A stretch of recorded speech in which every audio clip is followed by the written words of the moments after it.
From your experience in the program, maybe some of the more tangible ways to change sleep habits right away? I know maybe we've alluded to a couple already, with tracking being number one.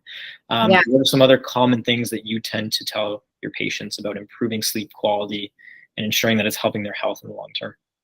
Yeah. Okay. This is a great question. And, I talk about this so often that I sort of kind of figured out a way that I like to tell people how to tackle their sleep. So the first thing is to figure out your own rhythm. So what do I mean by that? Everybody has a different circadian rhythm, which I don't think is very well known. And this is largely genetically determined. There's 22 genes that determine your sleep chronotype. And there's 5 different chronotypes. There's an extreme morning. So those people typically go to bed around 8 p.m., wake up around 4 a.m. There's a morning chronotype, which is you go to bed around 9:30, you wake up between kind of 5:30 and 6. There's a neutral, go to bed at 11, wake up at 7:30. There's an evening chronotype, you go to bed at 12:30, wake up around 9:30. And then there's an extreme evening, go to bed around 2:30 in the morning, wake up at 11:30. There's actually a questionnaire that you can take to determine your own chronotype. It's called the morningness-eveningness questionnaire. Takes 3 to 4 minutes. You get an idea of where you fall in this chronotype spectrum. And it's really important to know where you fall on this spectrum, because you want to give your body an opportunity to sleep at its prime time. And the sad part about this is that society almost doesn't allow our evening or extreme evening chronotypes to really survive that well in society.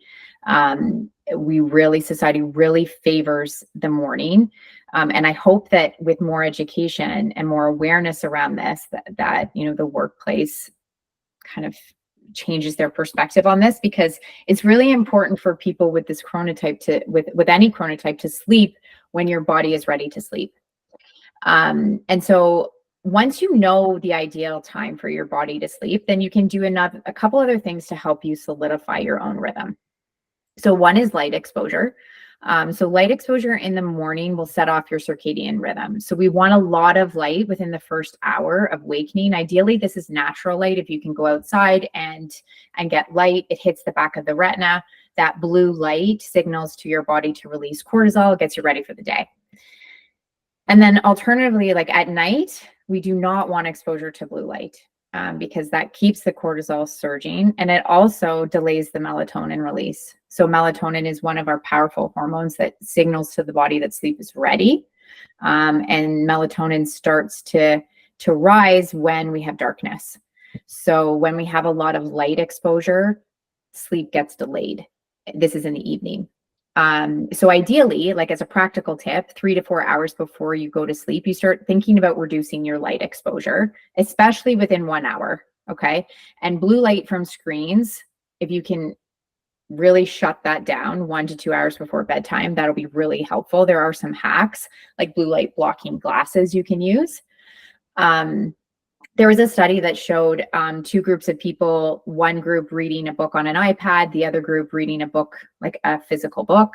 And then the group of people reading on the iPad, their melatonin was reduced by 20%, and it peaked 3 hours later. And they also got less REM. So in the morning, they felt less refreshed. And this was all related to blue light exposure.